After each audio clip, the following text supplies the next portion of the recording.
পারপাসে আপনারা জানেন অলরেডি মাননীয় ইলেকশন কমিশন 15 তারিখে ইলেকশনের ঘোষণা করে দিয়েছে। আমাদের রানাঘাট পিড়ি নদিয়া জেলা পড়ে সেকেন্ড ফেজে এখানে ইলেকশন আছে।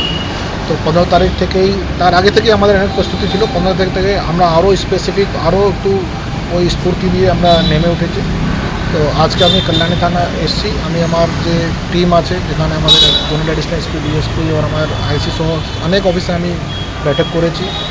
আমাদের ইলেকশনের কী প্রিপারেশন আছে সেটা নিয়ে ওদের প্রিপারেশন আর ওদেরকে কিন্তু ক্লিয়ারলি যে ইনস্ট্রাকশন আছে যে ইলেকশন কমিশনের গাইডলাইন যে আমরা বারংবার শুনেছি আর আমাকে বলা হয়েছে free and fair and violence free election, কোনো মতো কোনো ভায়োলেন্স হয় না, কোনো ভোটার কোনো কাউকে ওকে ভেদ করতে পারবে না, no inducement should be happen so that আমরা যেদিন ভোট পড়বে 29 তারিখ মানে প্রত্যেক যে ভোটার আছে আমার রানাঘাট ডিভিশনে প্রত্যেক মানুষ প্রত্যেক ভোটার নিজের বাড়ি থেকে বেরিয়ে উইদাউট এনি ভে নিজের রাইটটাকে এক্সারসাইজ করতে পারে। তাই জন্য আমাদের অনেকটা প্রস্তুতি চলছে।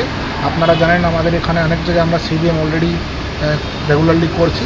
সিবিএম মধ্যে আমরা কালকে আমি কল্যাণীতে একটা এলাকাতে গিয়েছিলাম, দুটো আমি ক্রিটিক্যাল বুথ দেখেছি, 4-5টা বুথ দেখলাম। তো আমরা আর আমাদের সুপিরিয়র অফিসাররা সব ঘুরছেন সো দ্যাট আমরা নিজের একটা বুঝতে পারবো আর মানুষদের কাছে এরকম বার্তা দেওয়া কি ফোর্স অ্যান্ড প্রশাসন আছে।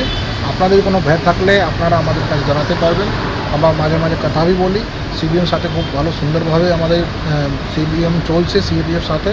আমরা পুরো অলরেডি তো আমাদের সমস্ত বুথ কভার হয়ে গেছে, কিন্তু যেহেতু রেগুলার অ্যাক্টিভিটি আমরা বারবার যাচ্ছি different way, we are trying to cover each and every inch of that direction. প্রত্যেক মানুষ আছে যার কথা বলা, সঙ্গে সঙ্গে যে অ্যাডিশনাল পার্ট আছে যারা দুষ্কৃতীরা আছে, যারা ট্রাবল মঙ্গার, তো ওদের অ্যাক্টিভিটিতে আমরা ভালনারেবিলিটি ম্যাপিং দিয়ে আমরা যে সিভিল ডিপার্টমেন্ট সাথে করি সেক্টর ওয়াইজ, তো ওটা भी আমরা প্রত্যেক 7 দিন অন্তর আপডেট করি। অ্যান্ড অ্যাকর্ডিংলি যারা যারা আমার ট্রাবল মঙ্গার আমরা যাদেরকে পাচ্ছি কিংবা যারা ভালনারেবল ভোটারকে পাচ্ছি অ্যাকর্ডিংলি অ্যাজ পার গাইডলাইন আমরা অ্যাকশন নিচ্ছি।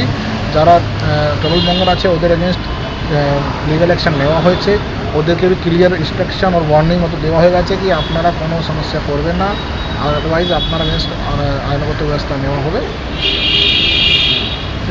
আপনারা জানেন যে কন্ট্রোল রুম তো এখানে অ্যাকচুয়ালি ইলেকশনের জন্য ইন্টিগ্রেটেড কন্ট্রোল রুমের কথা আছে, সেটা কিন্তু ডিই অফিস হয়, ওখানে গতকাল থেকে ওরা ট্রেনিং চলছে, আমাদের অফিসাররা ওখানে আছে। সাথে সাথে যেহেতু মানুষরা তো এখানে রানাঘাট কন্ট্রোল রুমকে भी চেনে, তো কন্ট্রোল রুম নাম্বার আমাদের ওয়েবসাইটে দেওয়া আছে। লোকাল লোকজন ওই নম্বরটাকে বহুদিন আগে থেকে ব্যবহার করছে।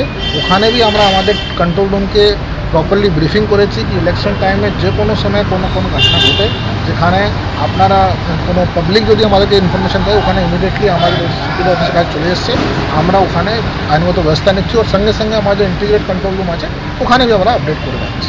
দুটো জায়গায় ইসিআই হিসাব থেকে entry control room is the DO control room that is in Nadia Krishnanagar.